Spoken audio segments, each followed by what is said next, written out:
Isso. Meus amigos, boa noite.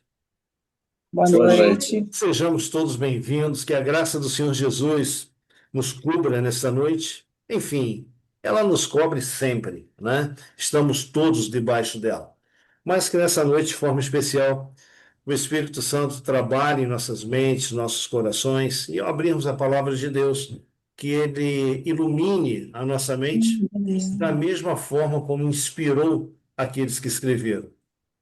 Eu Eu fico impressionado que a Bíblia é o único livro que a gente lê na presença do autor. Isso é maravilhoso. É tão maravilhoso que as dúvidas que temos, nós imediatamente podemos pedir ao autor explicações, né? Senhor, por favor, me ensine isso aqui, que isso aqui eu não sei. Então é muito bom. Omar, por gentileza, nos eleve a Deus em oração nesse momento. Oremos. Bondoso Pai querido, agradecemos pelo privilégio, Senhor, de podermos nos reunir como irmãos para ser acalentados pela Tua palavra, Senhor. Amém, Senhor. E isto é muito bom porque, como já mencionado, o Teu Santo Espírito é aquele que interpreta, é aquele que, que faz com que possamos vivenciar justamente aquilo que é da tua vontade, o que está escorrido na tua palavra. Pai querido, sê com cada qual de tal modo que possamos tirar o maior proveito nesses momentos agora que adentramos em mais um estudo da tua palavra, que o teu Santo Espírito nos ilumine, Amém, Senhor, Senhor. ilumine o Lutervan, especialmente que vai dirigir esse estudo. É o que nós te rogamos no doce e amado nome de Jesus. Amém. Amém, Amém. Senhor. Amém. Amém. Bem, na semana passada, a gente estudou um pouco sobre a vida de Jacó, as lutas dele, os enganos, não é? Que ele recebeu na vida, resultado de um engano que ele cometeu anos antes, 20 anos antes, o encontro dele com seu irmão, o retorno para casa, enfim. E os filhos dele, não é? Quando ele volta para casa, ele volta com seus filhos. Um nasce pelo meio do caminho, enfim. Opa, peraí. Omar, Heloísa, a Laudi está tentando entrar e ela não É, né? conseguiu. Pode mandar de novo o link que você recebeu aí? Pode mandar para ela, por favor? Claro, sem Que eu tô dúvida. mandando. E eu tô mandando aqui também para o nosso amigo, só que ele não tá online.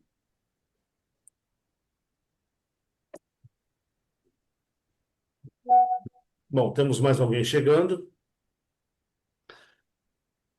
E hoje, nós vimos semana passada o retorno de Jacó. A luta que ele teve com o anjo, o encontro dele com o irmão, os temores que ele tinha, que foram, vamos dizer, lançados por terra. Deus trabalhava com Jacó, Deus também trabalhou com Esaú, Deus trabalhou com Labão para que Labão, ao perseguir Jacó, não falasse nem bem e nem mal com Jacó, porque Jacó era um escolhido. Ricardo, Mariana, sejam bem-vindos.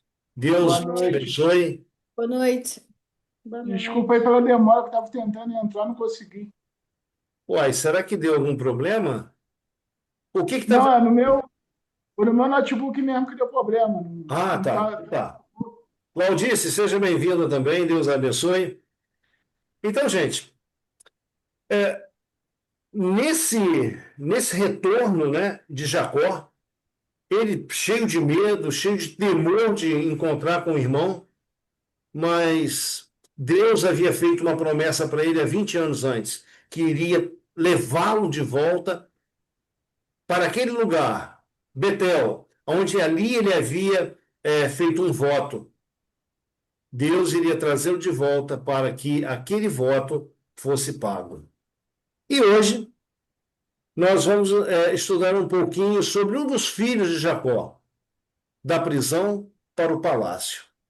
É bem verdade que a maior parte de nós aqui já sabemos quem é esse personagem, mas temos aí a Mariana, o Ricardo. Ricardo, sabe quem é esse personagem? Não. Não, né? Então a gente vai conhecer José, um dos filhos de Jacó. A gente vai conhecer um pouquinho sobre ele hoje. Então vejamos. Gênesis 37 foi o capítulo que nós paramos semana passada. E diz assim, ó, o versículo de 1 em diante. Diz: Habitou Jacó na terra das peregrinações de seu pai, na terra de Canaã. Esta é a história de Jacó. Ponto. Aqui, nesse ponto, começa agora a contar a história de José. Né? Tendo José 17 anos, apacentava os rebanhos com seus irmãos, sendo ainda jovem. Acompanhava os filhos de Bila, os filhos de Zilpa, mulheres de seu pai, e trazia mais notícias deles a seu pai. Na gíria do povo aí fora, diz que José era um X9, né? Era aquele que dedurava, né, os seus irmãos pelos maus atos deles. Depois de se despedirem, Jacó e Esaú, cada um seguiu em direção oposta. Esaú seguiu o seu caminho, que o levava ao Monte Seir, e Jacó em direção a Betel, onde antes tiveram um encontro com Deus, aquele encontro que ele viu a escada, onde anjos subiam e desciam. Vocês se lembram que eu comentei que Jacó fez um voto. Ele disse assim: se Deus me levar, me der pão para o caminho, me trouxer em segurança, de tudo quanto Deus me der, eu darei o dízimo. Esse foi o voto de Jacó. Nós comentamos semana passada que Jacó saiu com 3 coisas. Ele saiu com um cajado, com um pouco de azeite e com comida para o caminho. E agora Jacó retorna, não com 3 coisas. Jacó retorna com 4 esposas, 13 filhos, que Diná também, a filha, temos que contá-la, né? Muita gente a seu serviço e também um rebanho, uma fazenda grandiosa. Deus falou para Jacó que ele deveria voltar até aquele ponto para cumprir o que ele havia prometido. Sabe, queridos, uma coisa que nós devemos levar em conta aqui é o seguinte: nós fazemos votos a Deus. O casal chega diante do altar e ele faz votos de fidelidade um ao outro, um cônjuge ao outro. Namorados fazem votos de fidelidade. Nós, quando entramos em uma firma para trabalhar, nós também fazemos votos ali. São compromissos, mas são votos. E quando também nos aproximamos de Deus e reconhecemos a grandeza de Deus e desejamos servir a Deus, nós também fazemos votos. E são votos de fidelidade. Votos de contribuir para que o Evangelho seja levado a toda criatura é um voto.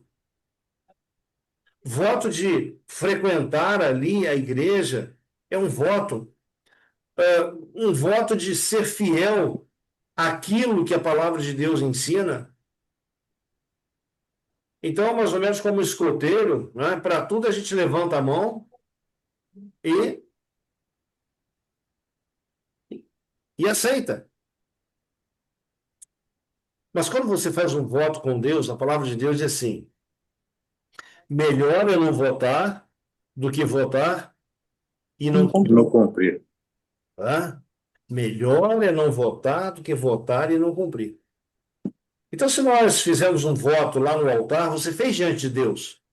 O cristão, aquele que aceitou Cristo na sua vida, todo voto que ele faz, o nome de Deus é empenhado.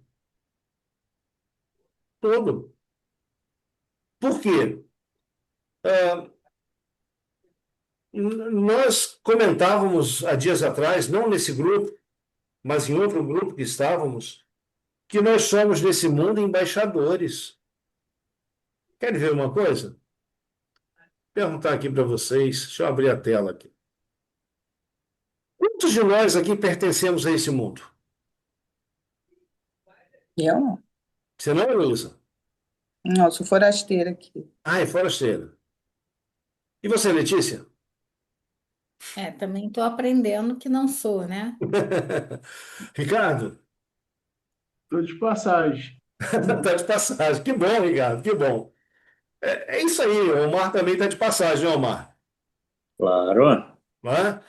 Sou um peregrino aqui. Os peregrinos aqui. Então, esse mundo, ele tem muita coisa que a gente gosta, mas a gente tem que ter em mente o seguinte: aqui não é nossa morada. Levantai e andai, porque aqui não é vossa morada.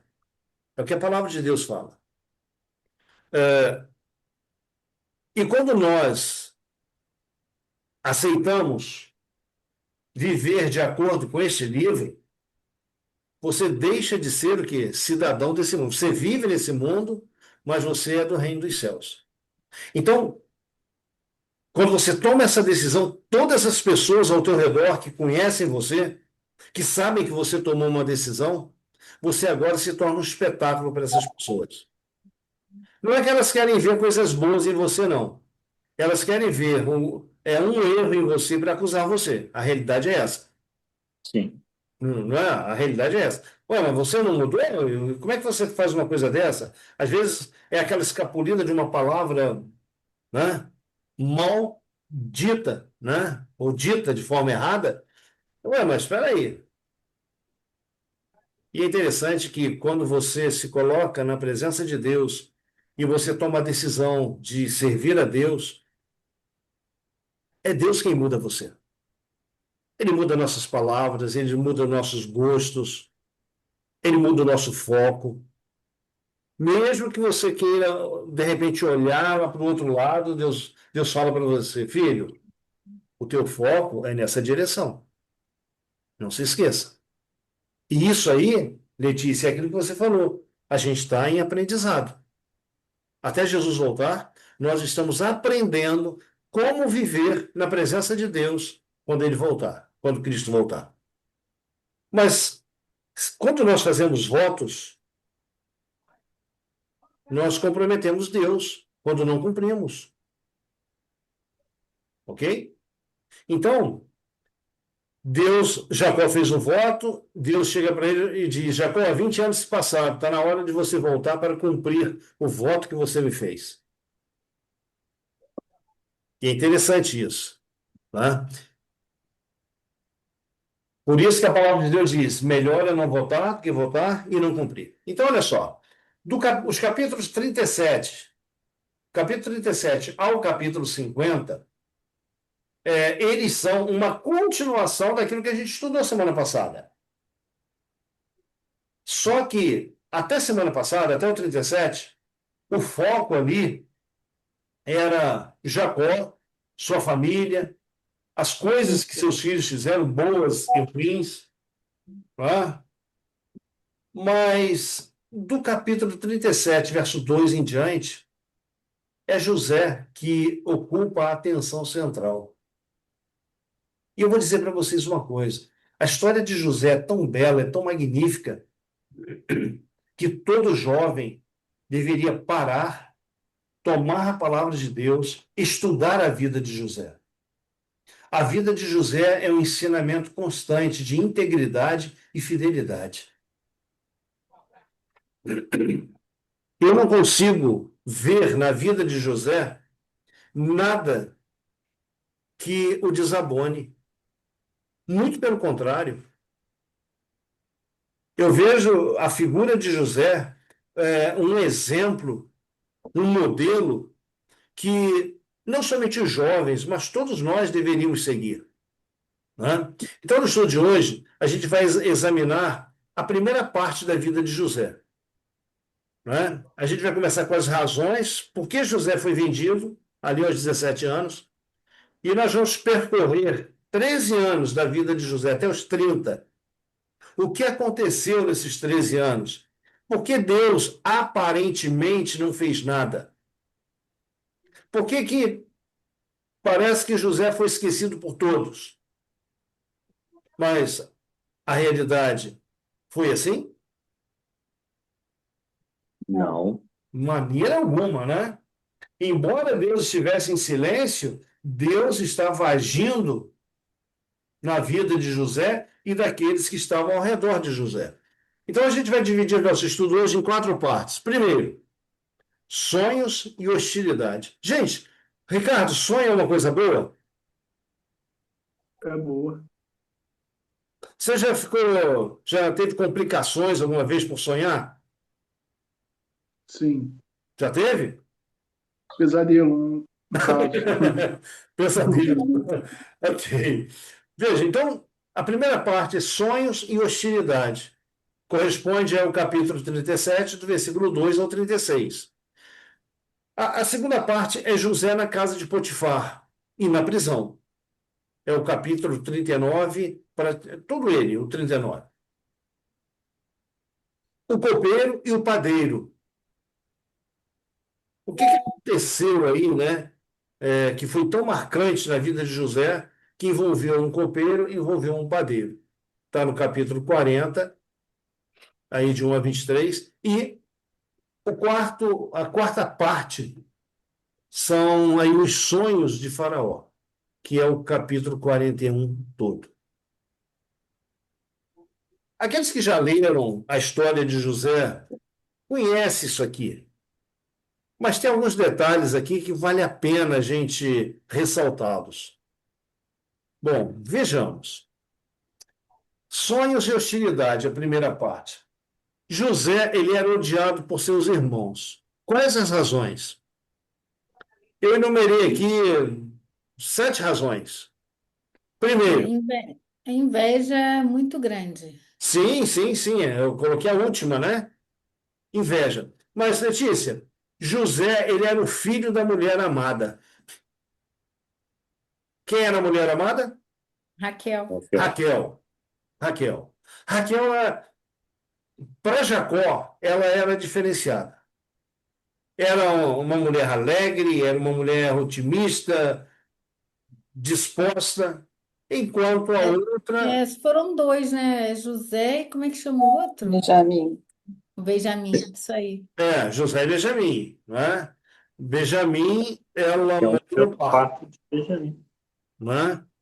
Mas vamos dizer que Raquel, ela era a alegria da casa. Era aquela que estava sempre brincando, sempre rindo e tudo mais. E José, quando você olha para o José, qual a imagem que você tem? Um rapaz tímido? Acho que sim, né? Acho que sim. Sabe por Ah, quê? Sabe por quê? José, ele era o favorito de Jacó? Porque José ele tinha os mesmos traços da mãe,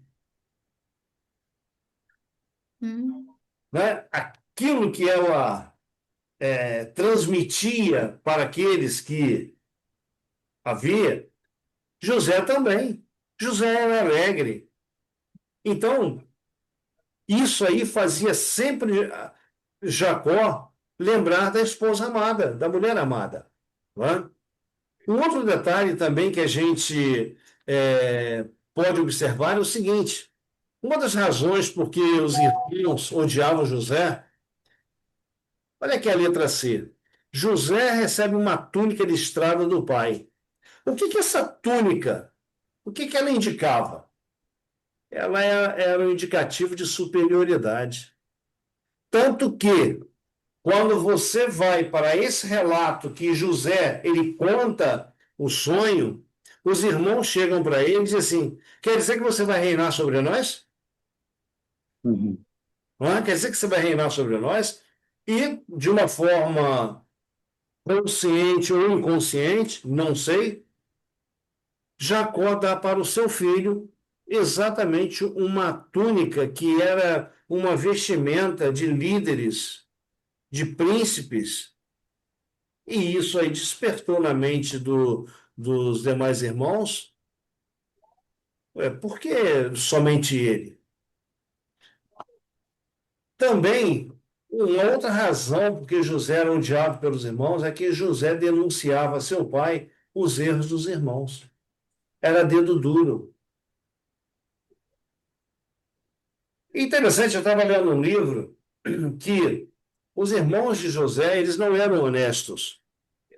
Eles eram pastores, cuidavam do rebanho do pai, mas eles vendiam o gado e não prestavam conta a seus pais, a seu pai. Então, seu pai era sempre defraudado pelos irmãos. E José sabia desse tipo de coisa e chegava para o pai e contava. Uma outra razão, isso aqui vale para nós. Uma outra razão por José ser odiado, aqui na letra E. José temia ao Senhor. E isso era uma afronta a seus irmãos. O dia que o dia que você, o dia que tomarmos uma decisão real ao lado de Jesus,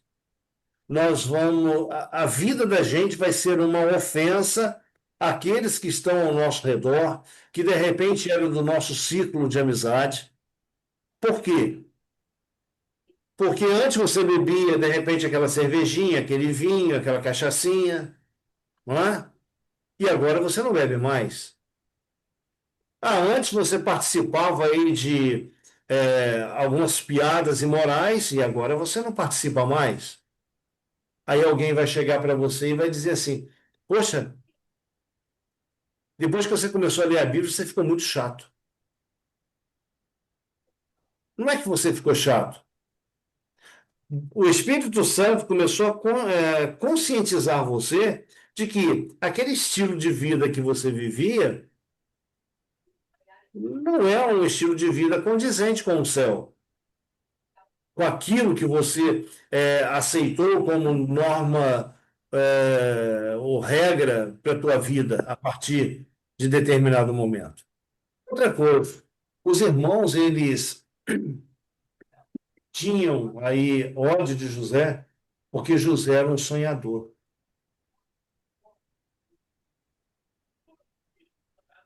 Deus dá um sonho a José, na realidade dá dois sonhos a José, e José, todo feliz da vida, Ricardo, chega para o pai, chega para os irmãos e conta o sonho. Inocentemente, sem saber o que o sonho simbolizava, ele conta. Interessante que a palavra de Deus, abra em Gênesis capítulo 37. Jacó era um homem espiritual. Vamos esquecer a vida dele errada, porque se Deus não o condenou lá no Val do Jaboque, nós também não devemos tomar como exemplo a vida dele para não cometer os erros que ele cometeu. No capítulo 37, versículo 2 até o versículo 10, você vai encontrar aqui José, a história de José, tendo sonho, contando para os seus irmãos e contando também para o seu pai.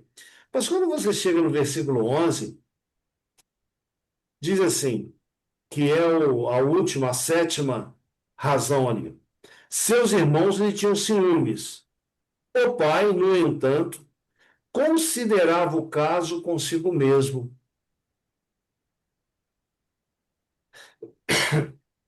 O que Jacó ele via aqui? Jacó ele via que o sonho que o filho estava tendo, não é porque comeu à noite, foi dormir de barriga cheia. Não. Aqui segue um padrão que Jacó sabia que esse padrão aqui vinha de Deus. Primeiro, você vai encontrar no versículo 5, diz assim, olha, teve José um sonho e o relatou a seus irmãos, por isso o odiaram ainda mais. Pois lhes disse, rogo-vos, ouvi este sonho que tive. Atavam os feixes no campo, e eis que o meu feixe se levantou e ficou em pé, e os vossos feixes o rodearam e se inclinaram perante o meu. Então, olha o que eles dizem para José. Então lhe disseram seus irmãos: reinarás com efeito sobre nós? E sobre nós dominarás realmente? E com isso, tanto mais o odiavam, por causa dos seus sonhos e de suas palavras. Aí o versículo 9 diz que ele teve um outro sonho, e também o referiu aos irmãos. E agora era o sol, a lua e 11 estrelas, né, se inclinavam perante eles. Peraí, por que 11 estrelas? Ele tinha 11 irmãos. Que eram 11 irmãos. Quem era o sol? Quem era a lua? Pai. O pai, a mãe, né? E, e aqui você vê que até Jacó repreende José, né? Contando a seu pai, no verso 10, e a seus irmãos, repreendeu o pai e disse: que sonho é esse que tiveste? Acaso viremos eu e tua mãe e teus irmãos a inclinar-nos perante ti em terra? Embora Jacó tenha falado isso, o verso 11 diz que Jacó ficou pensando, né, nesses dois sonhos que José tivera.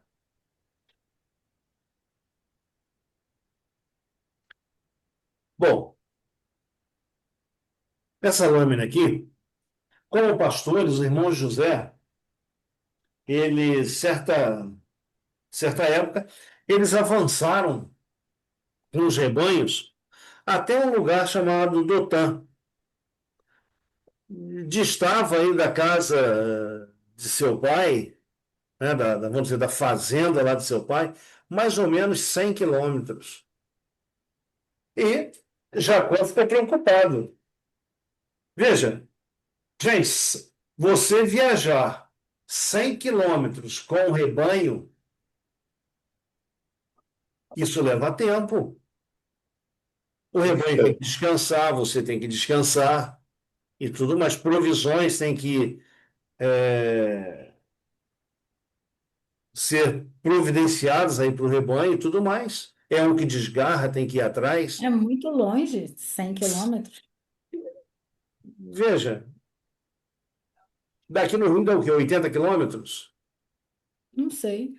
Mais ou menos. Daqui a São José dá 74 quilômetros. 74, 77, por aí.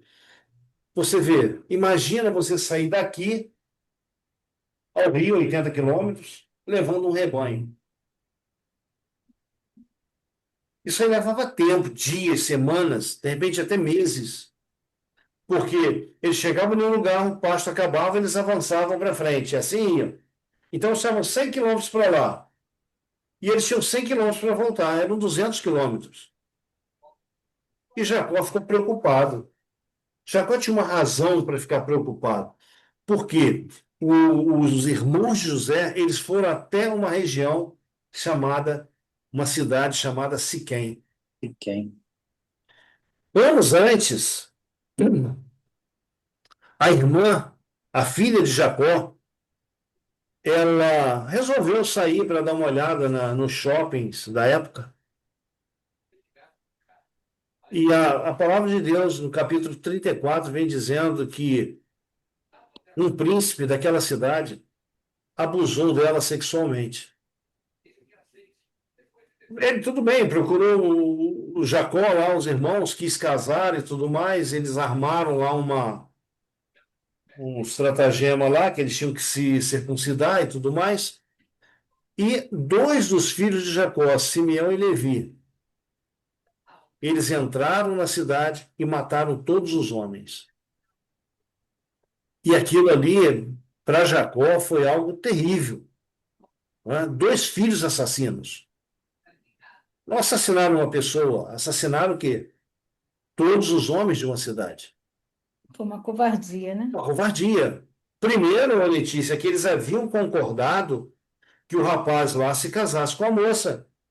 Pois é, Eles fizeram votos de unir as famílias e tudo mais. Era o ideal? Não, não era.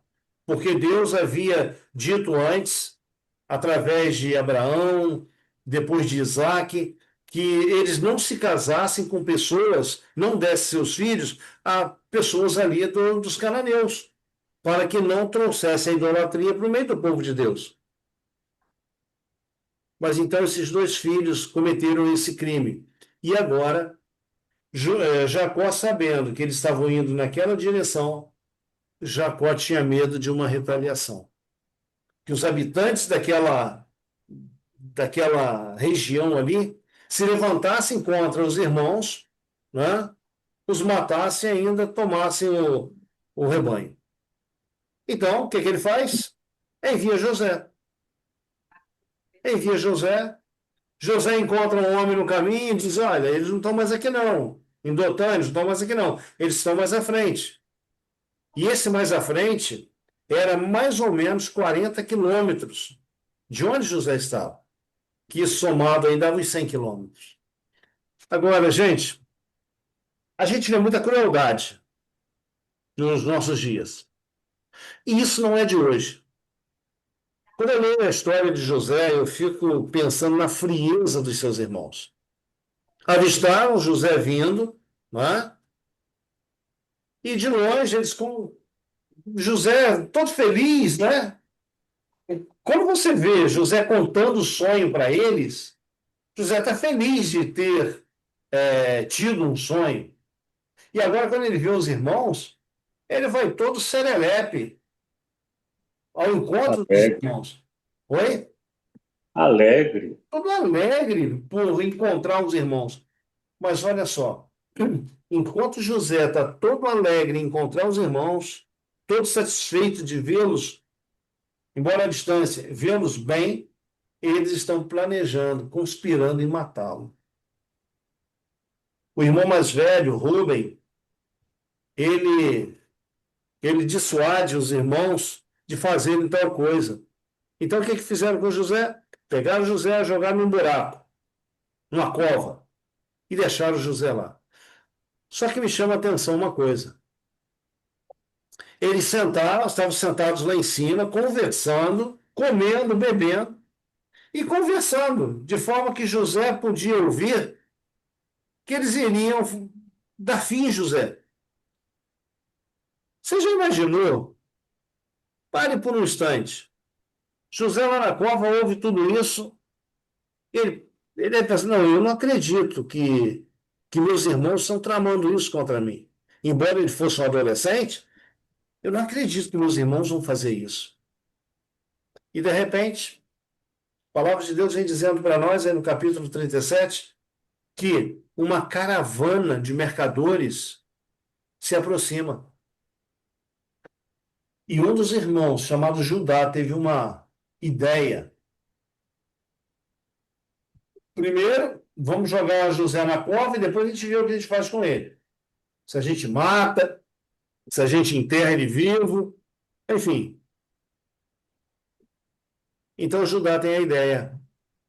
Vem cá, a gente vai matar o nosso irmão e ficar com o sangue dele em nossas mãos? Como que a gente vai viver com isso? Fazer uma coisa, vamos nos livrar dele, a gente vende ele aí para esses mercadores, os mercadores vão dar um fim nele, vão vender lá para frente, em outro país, e assim fizeram.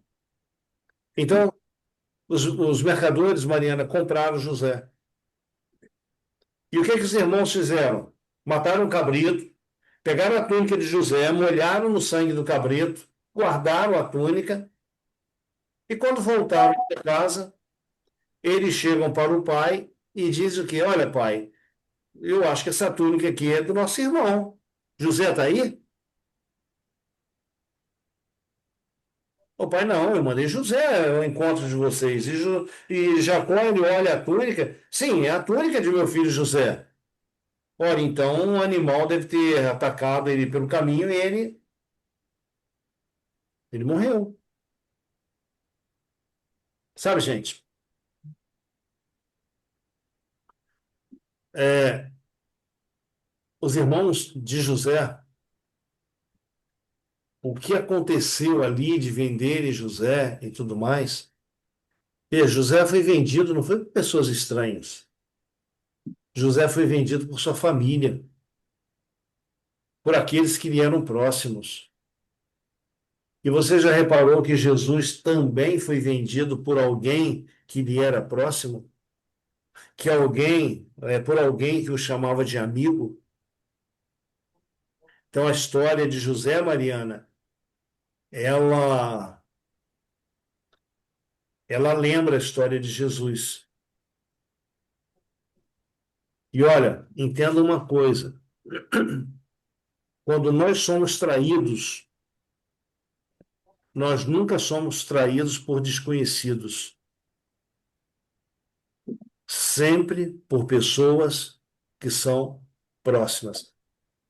Você lembra, Mariana, que um dia você comentou alguma coisa desse tipo comigo?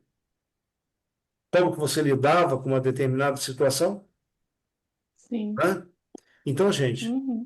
é o cuidado que a gente tem que ter, né? Nem todos que estão próximos a nós, a gente deve depositar total confiança. Nos resguardar, muitas vezes, é prudência. Então, vejamos. Olha só.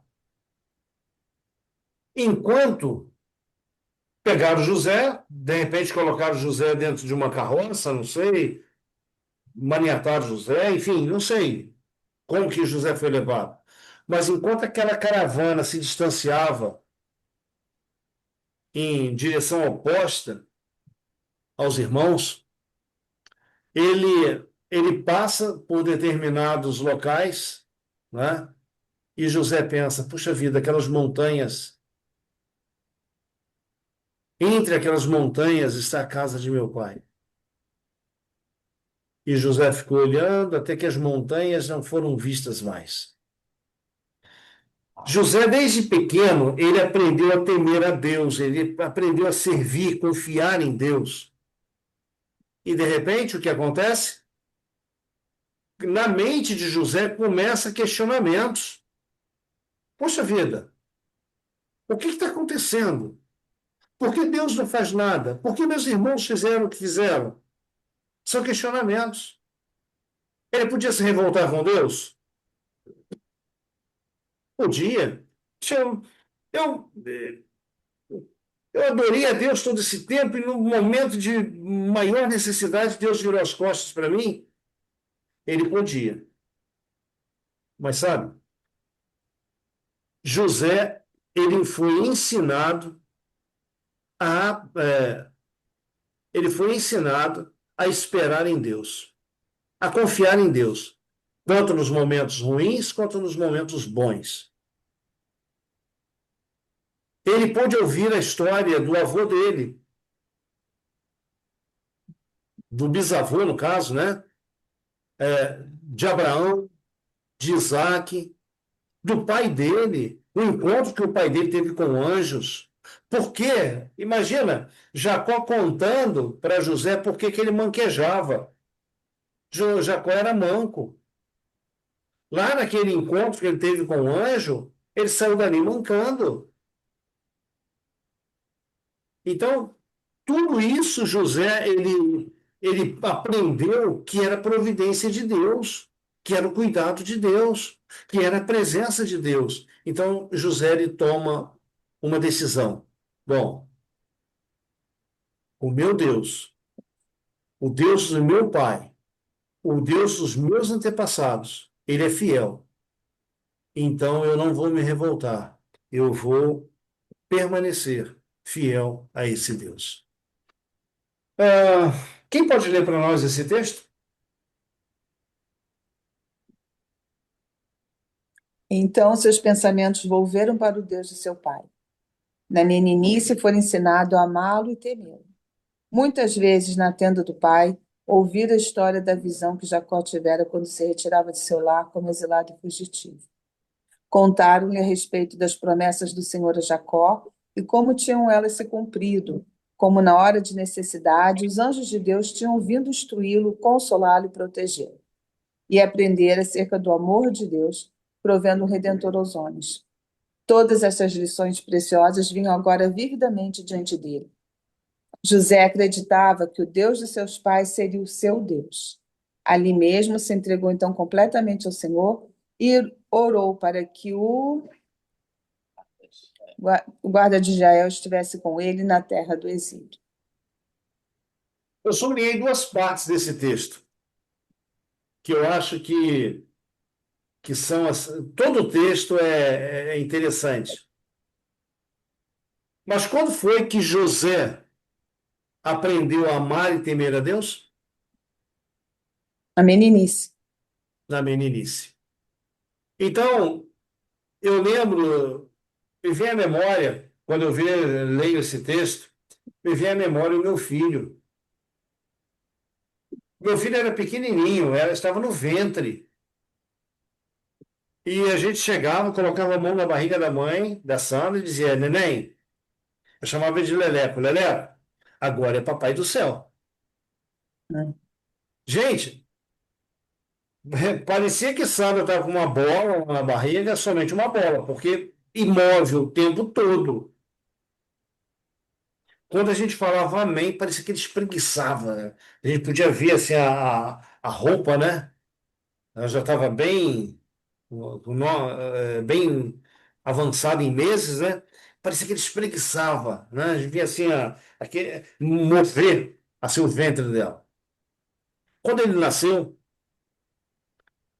às vezes a gente deixava ele no berço, que estava dormindo, e a gente ia para a sala fazer um culto, orar a Deus juntos, estudar a Bíblia juntos, e daqui a pouco a gente escutava umas perninhas batendo lá no berço. A gente ia, pegava ele, trazia para o meio da gente e ele ficava quieto o tempo todo. E ele cresceu assim, né? É, Quando começou a estudar, saía muito cedo e não dava tempo de estudar com ele, mas ele voltava, ele almoçava, e a primeira coisa que a gente fazia com ele era estudar a Bíblia com ele. Agora, 30 e tantos anos depois, ele tem a neném dele. E esse dia ele mandou um vídeo para mim, o casal, os pais, né, e a neném no meio, e ela lá com uma Bíblia, não é ilustrada somente, mas é um material molinho, né? E a neném olhando, vidrada naquilo, e eles contando: Elisa, ó, isso aqui é Papai do Céu fazendo isso, aquilo outro. A gente fala assim: ah, mas uma criança não entende, não é? Um bebê não entende. Mas sabe, vamos dizer que o nosso cérebro tem um monte de janelinhas, um monte de gavetinhas. A gente começa a preencher no cérebro, na mente das crianças, preencher, colocar material nessas gavetinhas. Vocês já tiveram a impressão de se lembrarem de coisas que vocês dizem assim, poderiam dizer assim: eu nunca vivi, eu nunca presenciei isso. Já aconteceu? Se você vai para o lado do espiritismo, vai dizer: não, isso aí você viveu numa vida passada. Não, não, não, não. Uhum. Não é isso. Não é isso. Um dia, eu era muito pequeno, devia ter uns 6 anos, por aí. Eu estava com minha mãe e eu falei para minha mãe assim: eu já passei aqui. Tinha um mata-burro, não sei quantos conhecem o que é um mata-burro. O mata-burro é tipo um estrado de madeira na estrada, né? E o gado chega ali e ele não passa, porque se ele meter o pé ali, ele vai ficar preso, né? Então eu virei para minha mãe e falei assim: olha, eu já passei aqui. E ela, peraí, você nunca passou aqui. Nós passamos aqui, mas eu estava grávida ainda. Tá? Nossa, Eu falei, mãe, eu não sei, não entendo isso. Né? Mas o que eu quero dizer com isso? Quando é que começa a educação de uma criança? Ela começa depois que nasce, ela começa no ventre, ela começa antes da criança ser gerada no ventre. O que vocês acham? No ventre. Oi? Acho que é no No ventre. ventre. No ventre? Sabe, Heloísa? Pelo incrível que pareça, a gente sempre fala, no ventre, sim, no ventre. Mas a educação de uma criança começa primeiro com a educação aos pais, Uhum. né? É. É a preparação dos pais para receber uma criança. Mas quando a criança ela está ali no ventre, os pais devem ter uma preocupação em, já no ventre, educar essa criança para Deus. Quando ela crescer, quando ela nascer, continuar essa educação dessa criança para Deus, sabe? Isso aí é proteção. A Bíblia, Provérbios 22:6, a Bíblia fala assim, ó, instrui o menino no caminho que deve andar e, quando envelhecer, não se desviará dele. Menino, aqui, ó, meninice. Então, José, ele foi ensinado pelo seu pai desde criancinha, desde bebê, quem era Deus. Então, ele foi ensinado a amar e temer esse Deus. E a última parte que eu sublinhei aqui nesse texto, ali, enquanto ele estava indo embora, ele toma uma decisão. A decisão é: eu não sei o que Deus tem para mim, mas eu vou ser inteiramente fiel ao meu Deus. O Deus que guardou o meu pai, o meu avô, o meu outro avô, Abraão, ele vai me guardar também. Bom, o pecado, ele cobra um preço alto. Sim. Nós falamos sobre isso há uns dias atrás. Olha o que acontece com os irmãos de José. José foi embora e os irmãos voltam para casa. Os irmãos de José também fizeram um voto. Era um voto de silêncio. Eles nunca iriam tocar naquele ocorrido, de que venderam José, que eles mentiram para o pai que José tinha morrido. Né? Isso aí foi um voto de silêncio que eles fizeram. Mas sabe, esse pecado deles cobrou deles um valor muito alto. Por quê? Eles puderam ver, sentir a angústia que se abateu sobre o pai, mas eles não podiam ir além, eles não podiam falar nada. Estavam presos. Né? Então, durante quase 30 anos, eles guardaram silêncio. Por que quase 30 anos? Se nós falamos que nós vamos estudar a história de Jacó 13 anos, desde que ele foi dos 17 aos 30. Na semana que vem a gente vai entender melhor esses 30, quase 30 anos. Né? Então, durante quase 30 anos, eles guardaram silêncio, mas esse silêncio também os consumia. Por quê? Porque o seu pecado, o pecado deles, era algo presente diante dos seus olhos. Eles puderam ver o sofrimento, eles puderam ver o sofrimento de Jacó, a angústia de Jacó, enfim. Jacó diz: eu quero morrer, eu não, eu não quero, eu perdi meu filho, aquele que lembrava a, a minha mulher querida, mulher amada, eu quero morrer, eu posso morrer hoje. De uma certa forma, você vê aí um Jacó egoísta. Ok, perdeu um filho, e os outros 11? Os outros 11? Não mereciam a atenção dele? Não é? Uhum. Ok. Então, veja bem. Opa, aqui. Então, veja bem. Mesmo para os irmãos, o crime que eles cometeram, eles viam como grande demais, como imperdoável. Você vai ver que a vida dos irmãos foi tão angustiosa também, que mais tarde, quase 30 anos depois, eles vão encontrar José. E eles são pessoas transformadas. A dor, o sofrimento, transformou aqueles 11 homens. Mas a gente vai ver isso semana que vem, se Deus permitir. Bom, segundo tópico, José chega no Egito. A palavra de Deus em Gênesis 39:1 vem dizendo: José foi levado ao Egito e Potifar, oficial de Faraó, comandante da guarda egípcio, comprou dos ismaelitas que o tinham levado para lá. Gente, aqui começa na vida, o relato da vida de José, algumas coisas interessantes. Olha só. Somos feitos de escolhas. Vocês concordam? Sim. José escolheu. Ele escolheu servir ao Senhor. Por exemplo, vocês escolheram hoje estar aqui? Sim. Sim. Escolheram. Vocês poderiam estar em qualquer outro lugar. A Wanda e o Camilo escolheram estar lá com a Claudinete. A Claudinete escolheu receber as pessoas na casa dela, o Marcos e a Cristina. A mesma coisa. Todos nós escolhemos.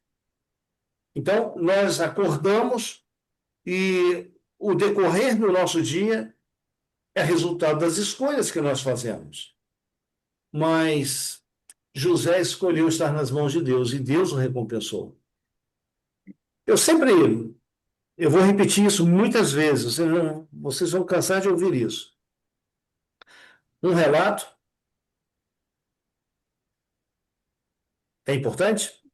Sim, 2, importantíssimo, 3, super importante.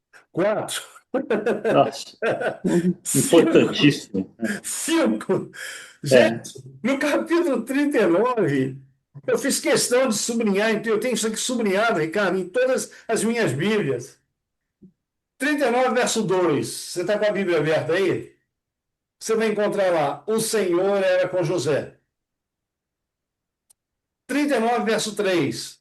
O Senhor era com ele. 39, verso 5.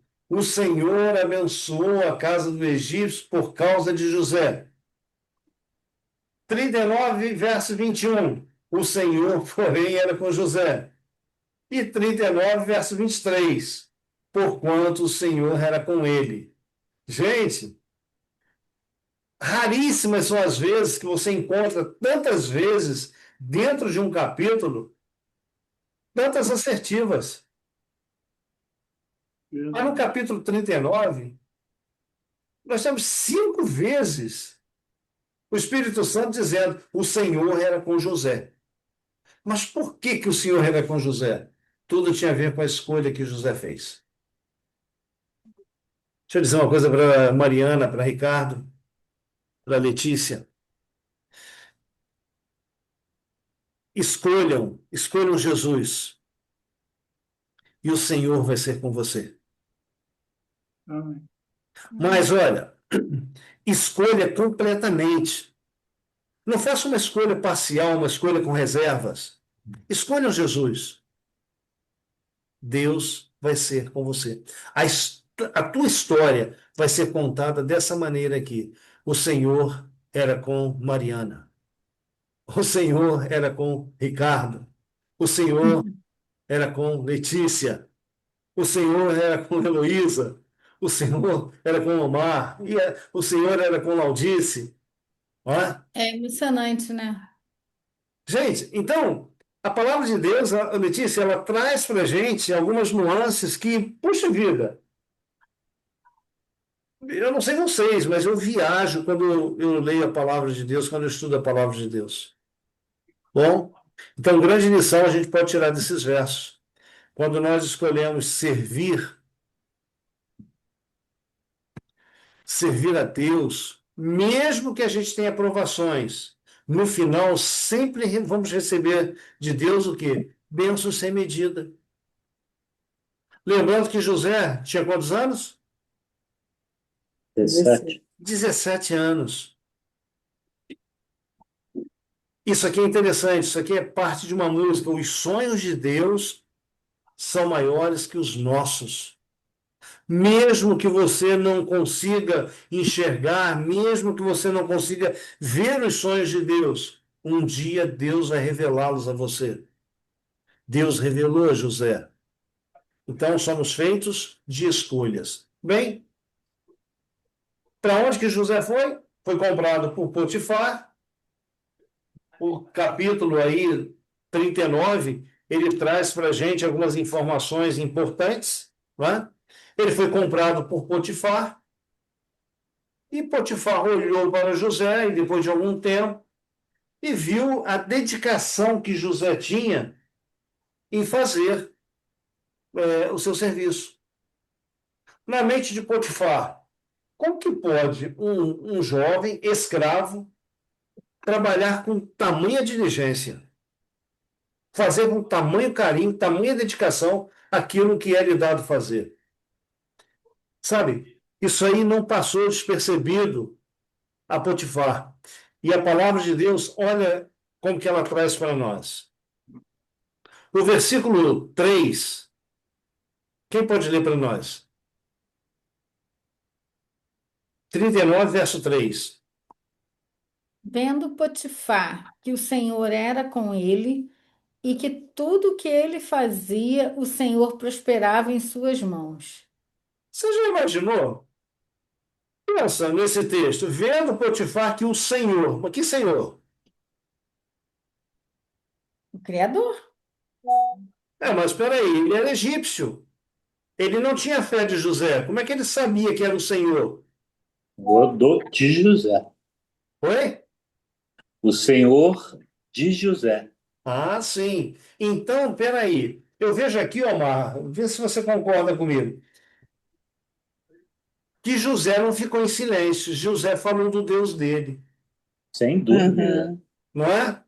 Porque Sem dúvida. Potifar, ele viu que o Senhor era com José. Não era o Senhor do Egito, era o Senhor de José. E você vai observar no verso 2 que o Senhor era com José, e José devia ser o quê? Um homem próspero. Não prosperidade no sentido de riqueza, mas prosperidade no sentido de respeito. Ele ganhou o respeito do seu Senhor. Tanto ganhou que o versículo 4, o que nós lemos? Logrou José mercê perante ele, a quem servia. E ele o pôs por mordomo de sua casa, ele passou às mãos tudo o que tinha. Então vamos lá. Agora José era o mordomo administrador de todos os bens de toda a casa de Potifar. Quem era Potifar? Era o comandante do exército, um homem respeitoso. Mas também Potifar era um homem que entrava e saía no palácio real. Ok. O que mais Potifar era?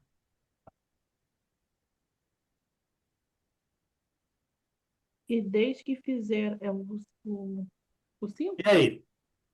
E desde que não, e desde que o fizera o mordomo de sua casa, e Sim. sobre tudo que tinha o Senhor abençoou a casa do egípcio, por Aham. amor de José.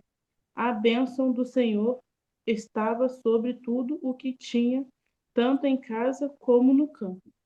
Mariana, olha só. Tudo que José botava a mão era abençoado. Uhum. Sabe? Aquele senhor de José ele tinha um problema. Ele era eunuco. Vocês sabem quem é um eunuco? O eunuco é um homem castrado. Nessa época aí, os reis, eles castravam os homens que trabalhavam no palácio. Para quê? Qual o objetivo? Que as suas esposas e concubinas não os traíssem com essas pessoas. Então, quando você vai para o livro de Daniel, você vai ver que Daniel trabalhava no palácio juntamente com os 3 amigos dele. Também eram castrados. Então, veja bem, a mulher de Potifar, ela estava em perigo. E, de repente, entra na casa. Olha o que a palavra de Deus traz para nós no versículo 6. Finalzinho do versículo 6. Diz: José, ele era formoso, Formoso. formoso, de porte e de aparência. Queridos, aqui está falando do aspecto físico, mas José, ele era gentil, ele era respeitoso, ele sabia usar as palavras, e a mulher começou a observar José, os olhos dela caíram em José, e ela se interessou por José. E o versículo 7 e 9, que está aqui na tela, olha o que nos traz aqui. Aconteceu depois dessas coisas que a mulher do seu senhor pôs os olhos em José e lhe disse: Deita-te comigo. Ele, porém, recusou e disse à mulher do seu senhor: Tem-me por mordomo meu senhor e não sabe do que há em casa, pois tudo o que tem me passou ele e as minhas mãos. Ele não é maior do que eu nesta casa. Olha só, gente, ele não é maior do que eu nesta casa, e nenhuma coisa me vedou, senão a ti, porque és sua mulher.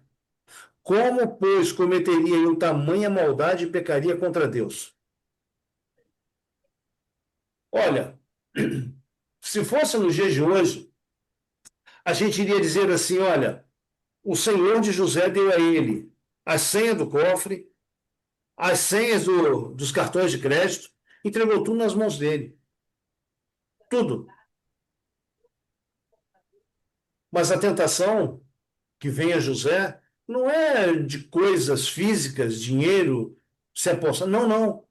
A tentação que vem a José é a mulher de Faraó, de Potifar. Eu botei aqui em cima um título até curioso: Hormônios Convertidos. Uhum. Hormônios convertidos. Por que eu fiz questão de colocar isso aqui? Quando José se entrega a Deus, ele se entrega completamente. Todo o ser dele estava nas mãos de Deus. Olha como ele responde. Como, pois, cometeria tamanha maldade? Maldade contra quem? Contra Potifar, que confiou nele, e pecaria contra o meu Deus. Você se lembra que nós falamos lá atrás que quando nós escolhemos Deus e nós fazemos votos, Deus está envolvido nos nossos votos, porque não somos cidadãos desse mundo. José não era cidadão do Egito. José não era do povo do Egito. Então, como que eu pecaria contra o meu Deus? O meu Deus não são os deuses do Egito. Bem, olha só. Somos feitos de escolhas. José fez outra escolha na vida dele. As escolhas que José fez, sempre parece que, para cada escolha feita, José desce mais, mais e mais e mais até o fosso, até o mais profundo buraco. Então ele fez uma escolha, fugir da tentação. Você poderia perguntar assim, mas vem cá, José não se garantia? Gente, nós somos ou nos transformamos naquilo que Contemplante. Contempla. José entendia isso. Eu não entendi a palavra que vocês falaram. Nós nos transformamos naquilo que contemplamos. Contemplando. Isso é interessante, Letícia. Por isso que aquele que toma a decisão de servir a Deus deve se afastar de tudo aquilo que não tem a ver com o céu. A gente não pode estar em cima do muro, lembra lá do camarada enganchado no muro? Uma perna para lá, outra para cá? Não, não. Chega um momento na vida da gente que a gente tem que tomar uma decisão, como José tomou. Ou se revoltar contra Deus, ou servir a Deus inteiramente. Entenda uma coisa: Deus não nos aceita divididos. Eu diria que, eu diria que Deus ele tem ciúmes de nós. É tão forte isso que chega um momento que Deus diz assim: olha, se alguém tocar em vós, toca Menino dos olhos. na menina dos meus olhos. Olha como que Deus valoriza o nosso relacionamento com Ele. Então, ela todos os dias, ela importunava José. Ô José, tu é bonitão, José, vem cá, meu gato. E José se esquivava, não é? Até um dia que não tinha ninguém em casa, e a palavra de Deus diz que ela deu um garro no José e falou: vai ser hoje. E José, ela segurou José pelas vestes, e José fugiu, deixando as vestes, a túnica, nas mãos dela. Eu achei muito interessante isso aqui quando eu li. José tinha medo de pecar e ofender a Deus. José tinha medo de pecar e ofender a Deus. Isso aqui eu li em um livro que eu quero dividir com vocês, que eu achei importante. Olha, se acalentássemos uma impressão habitual de que Deus vê e ouve tudo que fazemos e dizemos, e conserva um registro fiel de nossas palavras e ações, e de que devemos deparar tudo isso, teríamos receio de pecar. Gente, o que que essa frase que está dizendo? Está dizendo que tudo que a gente faz, até aquilo que não é expresso em palavras, mas se passa na mente, está registrado nos céus. É curioso, Ricardo, Mariana, Valdice, curioso que Deus ele não fala para você fugir da tentação. Você não vai encontrar isso na Bíblia, fugir da tentação. Você sabe como que o texto sagrado traz? Fugir da aparência do mal. José ele fugiu o quê? Da tentação e fugiu da aparência. Agora veja, qual foi o resultado da fidelidade de José, da integridade dele aqui? Capítulo 39, versos 17 ao 20. Alguém se habilita, por favor? Então ele falou segundo as mesmas palavras e disse: o servo hebreu que nos trouxeste veio ter comigo para insultar-me. Quando, porém, levantei a voz e gritei, ele, deixando as vestes ao meu lado, fugiu para fora. Tendo o Senhor ouvido as palavras de sua mulher, como lhe tinha dito, desta maneira me fez o teu servo, então se lhe acendeu a ira. E o Senhor de José o tomou e lançou no cárcere, no lugar onde os presos do rei estavam encarcerados. Ali ficou ele na prisão. Beleza. Se lhe acendeu a ira. Isso aqui é real. Está na palavra de Deus, mas é real. Real? É. Eu não tô perguntando se é verdadeiro. Hum. Se lhe acendeu a ira de Potifar. Quem tá fazendo o relato aqui é a mulher, não é? Sim. É a mulher. Uhum. Mas, de repente, o texto diz: então se lhe acendeu a ira. Então, se acendeu a ira dele, certo? Ah, Do Potifar, sim. Potifar. isso aqui é real. Bem, a gente tem aquelas dúvidas, né? Porque ele devia conhecer a esposa dele e Não. A ira não é contra José. Então, contra ela. A ira é pela situação. É. A situação, exato. A circunstância. Eu concordo com você, Luísa. Ele conhecia a mulher que ele tinha. Pois E é. ele também E já se devia conhecia. conhecer mais ou menos José também, né? Então, Não, mais Exatamente. ou menos não. muito. Ele conhecia José Pois profundamente. é. E Profundamente. também conhecia a mulher dele. Então, sabia que. E ele também sabia do que ele não podia dar para ela. Sim. É. Agora, Sim. por favor, Heloísa, o próximo texto, também desse livro que eu estou falando aqui, que eu li, eu achei muito interessante. E vale a pena a gente meditar dessa forma aqui, como foi apresentado. Olha só, o que diz? Quer que eu leia? Sim, por José favor. sofreu pela sua integridade, pois sua tentadora vingou-se acusando de um crime detestável e fazendo com que ele fosse lançado na prisão. Houvesse Potifar acreditado na acusação feita pela esposa contra José, e teria o jovem hebreu perdido a vida. Mas a modéstia e correção que haviam uniformemente caracterizado sua conduta eram prova de sua inocência, e, contudo, para salvar a reputação da casa de seu senhor, foi entregue à vergonha e ao cativeiro. Gente, quem era Potifar? Eunuco. Capitão Como, Mor. Primeiro-ministro. primeiro-ministro, né? Era um homem de confiança do faraó. Imagina se cai na língua do povo que o escravo lá deu em cima da mulher de Potifar. Como ficaria a moral dele? É. Não é? Então, é o que o Omar falou.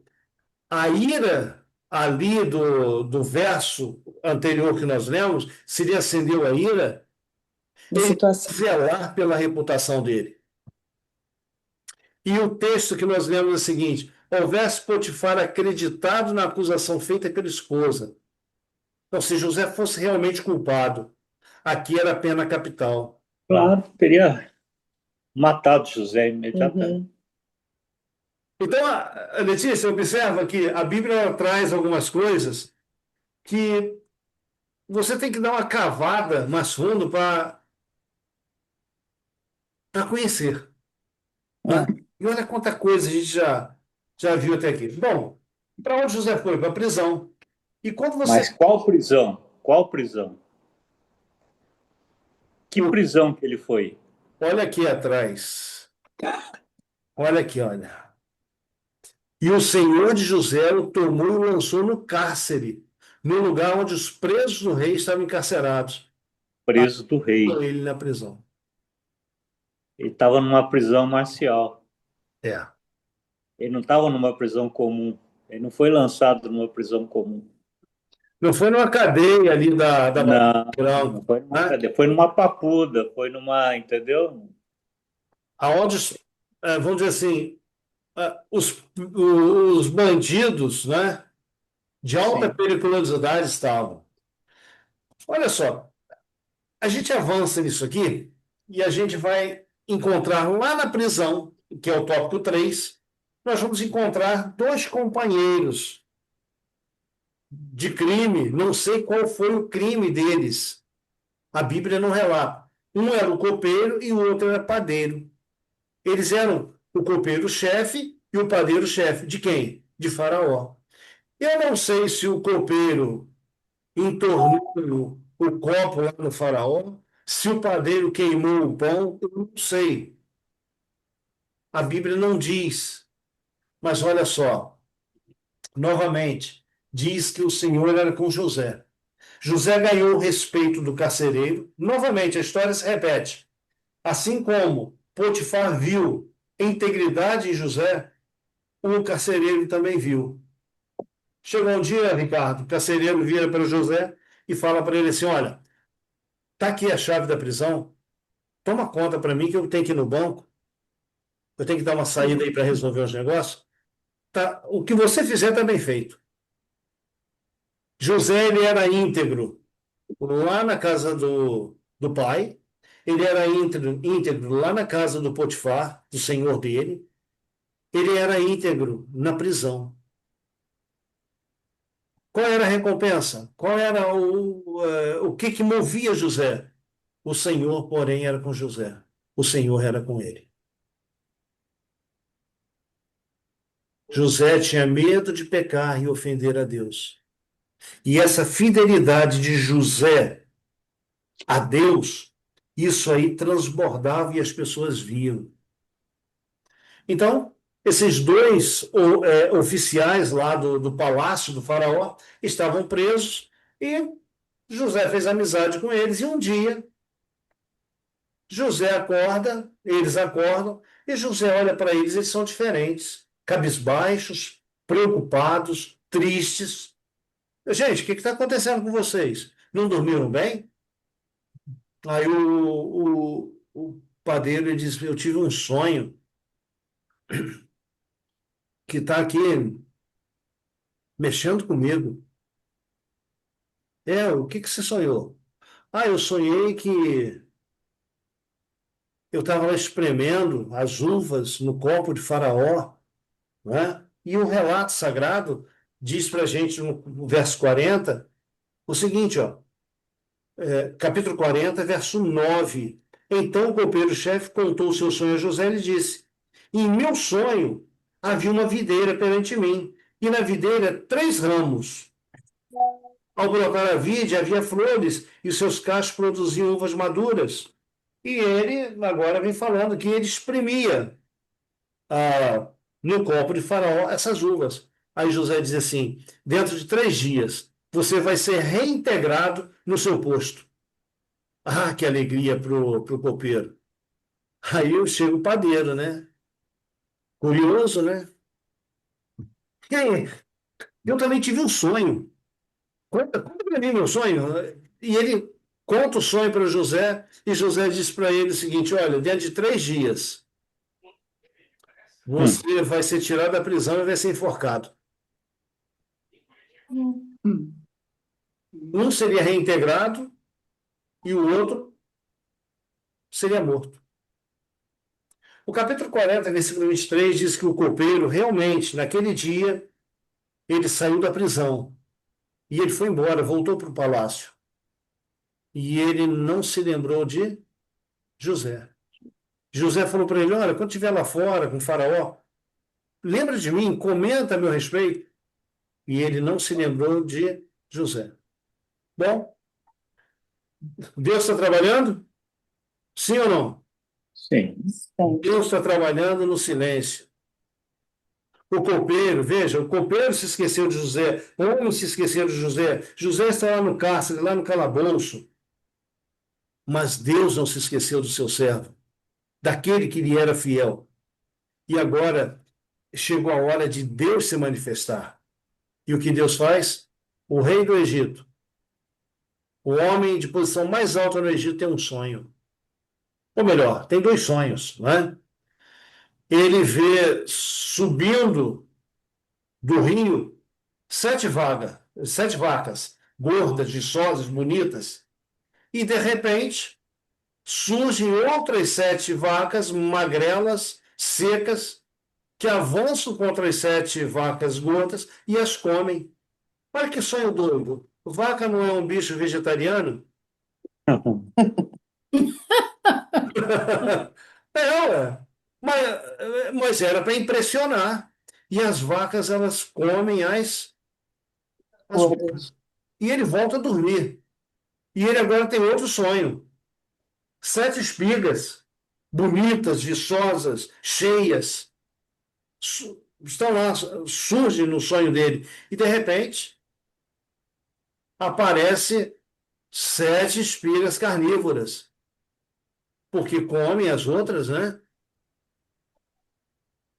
E ele ficou perturbado. E ele chega para o copeiro e diz: olha, eu tive um sonho que me tirou do sério. Quanto tempo tinha se passado? 2 anos. 2 anos. E o copeiro se lembra de José e disse: olha, quando eu estava na prisão, aconteceu isso, isso, isso. E olha, um jovem hebreu, ele contou exatamente o que ia acontecer comigo e com o padeiro. O rei do Egito, a ordem: manda trazer, manda trazer. Manda trazer José. José toma um banho, veste a sua melhor roupa, faz a barba e vai ao encontro do faraó. E o faraó conta para ele o sonho. E José diz assim: olha, os dois sonhos, eles querem dizer a mesma coisa. 7 vacas gordas, 7 espigas cheias. Isso aí, olha, o Egito vai ter 7 anos de fartura, de muito alimento. Mas as 7 vacas magras e as 7 espigas mirradas também representam 7 anos de total escassez, de fome severa. E o que é que José faz? José orienta o faraó.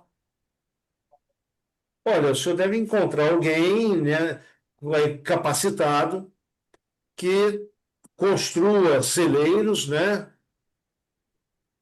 que toda a terra do Egito seja plantada e que cada colheita, cerca de 20% da colheita, seja armazenado para esse período de fome que vem aí à frente. E o rei do Egito, ele olha para José e diz assim, olha, espera aí, eu não vejo ninguém mais habilitado que você. Se o Deus do céu, que José fala, olha, o meu Deus, lá no capítulo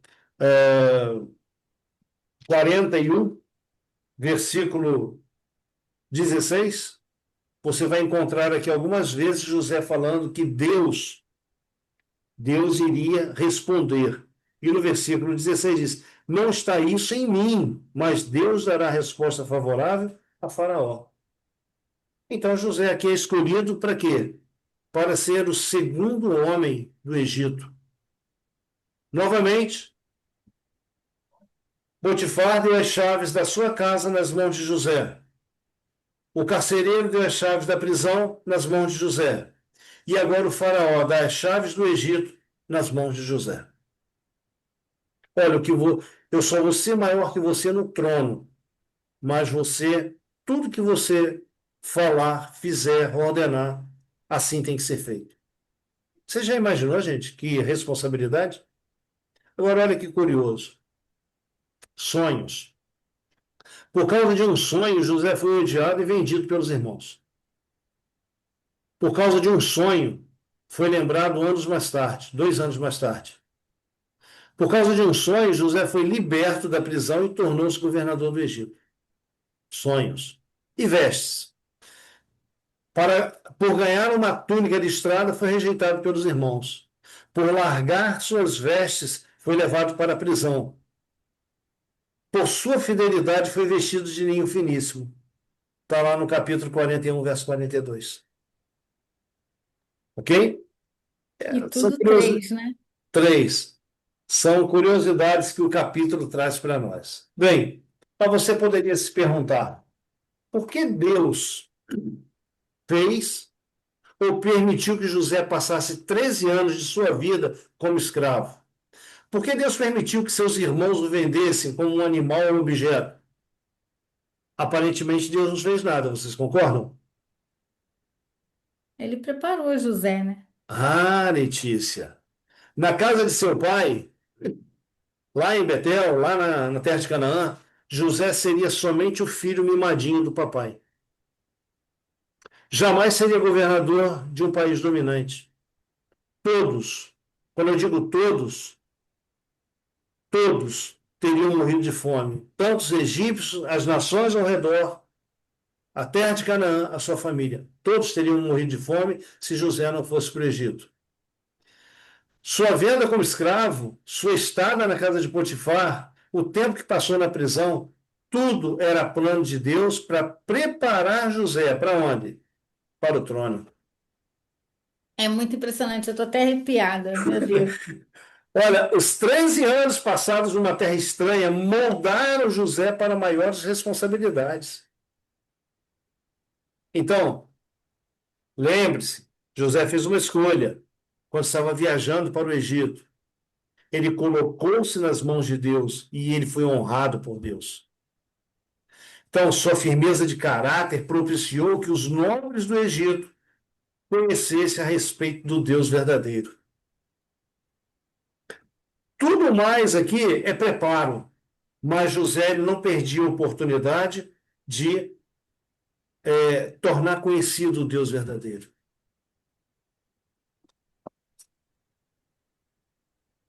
Último texto que nós vamos ler hoje.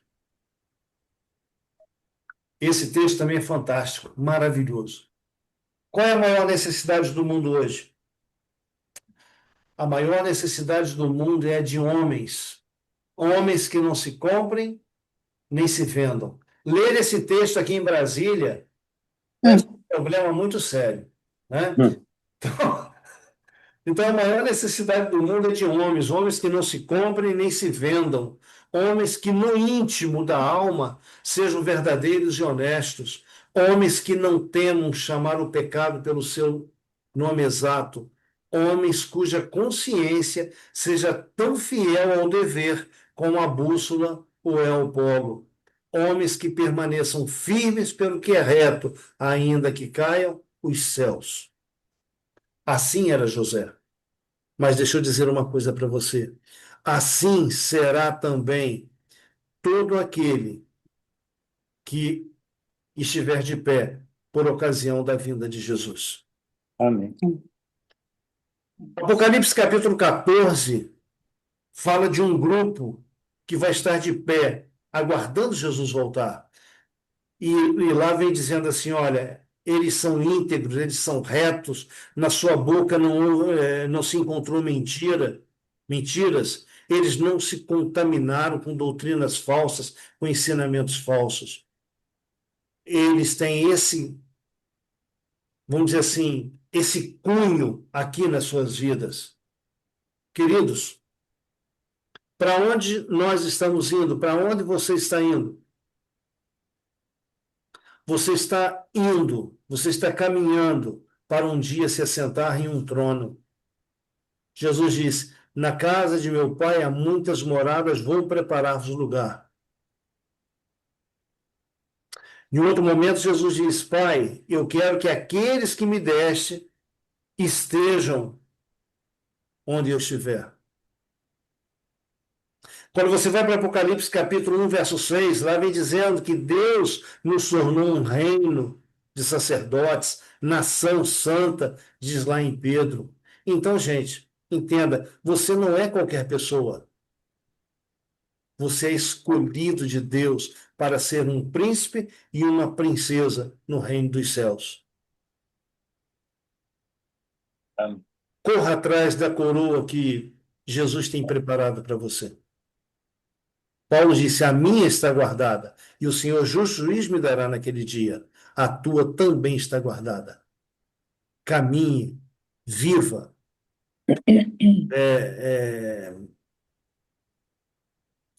viva olhando, almejando essa coroa. Mas não faça isso sozinho. Diga isso para outras pessoas também, que eles também são amados por Deus e que precisam fazer uma escolha. A sua, eu tenho certeza, você já fez. Que Deus te abençoe.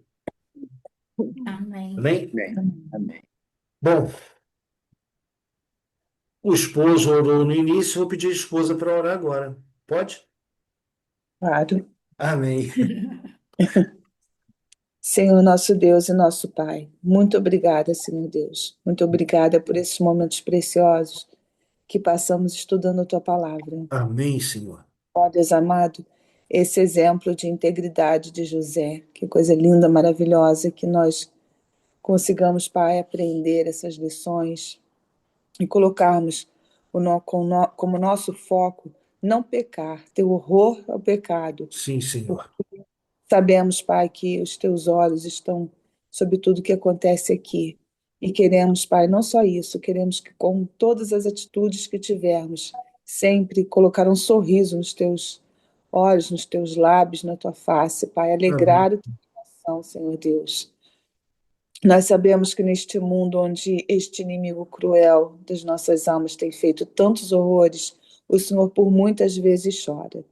E queremos, Pai, ter essa força, essa determinação que José teve Sim, de Senhor. honrar o nome do Senhor, de onde quer que estejamos, Pai. seguirmos o exemplo de Jesus e sermos Jesus, ó Pai. Sabemos que com a ajuda, com o poder do Espírito Santo, nós seremos vencedores neste dia. Amém, Senhor. E é por isso que nós clamamos, felizes, agradecidos, e na certeza, Pai, que essa é a oração que o Senhor quer atender. Que nos ajude, Pai, a cada vez mais a entendermos a Tua palavra, buscar esse entendimento e termos forças para obedecer, honrando sempre Amém, o Senhor. nome do Amém. Senhor. Porque a nossa salvação, Pai, custou o sangue de Jesus Cristo. E nós precisamos honrar o nome de cristãos que nós temos. Amém. Muito obrigada, Senhor Deus. Continue, Pai, iluminando e dando forças ao Lutervan para que esse estudo cada vez cresça mais. E cada um de nós tenha cada vez mais desejo de mergulhar na tua palavra e aprender cada vez mais, Senhor. Amém, amém. Em nome de Jesus oramos. Amém. Amém. Amém. Queridos, semana que vem vai ser, Letícia, vai ser o último estudo que nós vamos ter do livro de Gênesis. É um Nossa, que legal. reencontro familiar. Então a gente começou hoje e semana que vem a gente vai encerrar esse assunto falando sobre José. Então, reencontro Vai ser familiar perfeito. é o nosso É próximo muito estudo. bonito. Gente, obrigado por estarmos juntos. Que Deus nos abençoe nessa noite. Eu pude ver aí, Laudice ficou quietinha hoje. Não sei se o som dela ficou desligado, mas que Deus abençoe cada um de nós aí de forma muito especial. Uma boa semana Amém. para todos. Bom restante, né? Tchau. Boa noite, gente. Tchau. Boa Boa Até, noite. noite. até Tchau, sábado. tchau. Até sábado. Até Tchau. sábado. Até sábado, Tchau, Letícia. tchau. Tchau.